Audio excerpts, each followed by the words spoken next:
lihat bagaimana kesabaran Rasulullah SAW terhadap istrinya. Ada banyak kisah. Salah satunya kisah ketika suatu hari Aisyah ngambek kepada Rasul, marah kepada Rasul. Karena marah kepada Rasul dan tidak disebutkan dalam cerita itu kenapa marah, tapi kita husnuzon Rasulullah SAW orang yang mulia, Aisyah juga orang yang baik, mungkin ada kesalahpahaman atau cemburu. Akhirnya Aisyah marah kepada Rasul, saking marahnya Aisyah minta untuk diizinkan pulang ke rumah ayahnya, ke rumah Abu Bakar As-Siddiq. Dia ingin mengadukan masalahnya kepada ayahnya, yaitu Abu Bakar As-Siddiq. Kemudian Nabi mengatakan, ya Aisyah, kalau gitu saya temani malam-malam. Akhirnya Rasulullah menemani Aisyah, mengantarkan Aisyah ke rumah Abu Bakar. Sampai di rumah Abu Bakar, Rasulullah, Aisyah, Abu Bakar duduk dalam satu ruangan. Kemudian Abu Bakar bertanya, ada apa ya Rasulullah, ada apa ya Aisyah, apa yang bisa saya bantu? Aisyah dan Rasulullah diam. Kemudian Rasulullah bertanya kepada Aisyah, ya Aisyah, boleh saya ngomong lebih dulu?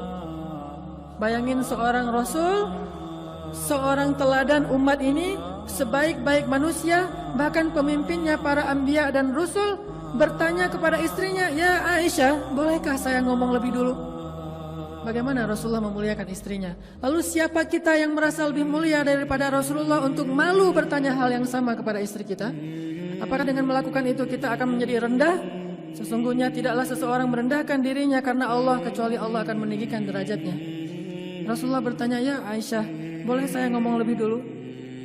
Lalu Aisyah mengatakan, boleh, dengan syarat jangan katakan kecuali kebenaran. Kata Aisyah, boleh, dengan syarat jangan katakan kecuali kebenaran.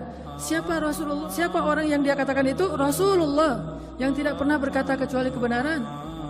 Al-Amin, As-Sadiqul Masduq, orang yang benar dan dipercayai, orang yang diamanah, yang langit saja percaya kepada dia, apalagi bumi. Tapi Aisyah mengatakan, jangan katakan kecuali kebenaran. Kalimat ini membuat Abu Bakar merasa sangat kecewa kepada Aisyah dan malu kepada Rasulullah, sehingga akhirnya Abu Bakar memarahi Aisyah. Ya Aisyah, bagaimana kamu mengatakan hal demikian kepada orang yang Allah saja percaya kepada dia dan dia tidak pernah mengatakan kebohongan? Apakah kamu berpikir Rasulullah akan berbohong? Ketika Abu Bakar marah dan ingin memukul Aisyah, tiba-tiba Rasulullah menahan Abu Bakar dan melindungi Aisyah di belakang tubuh beliau.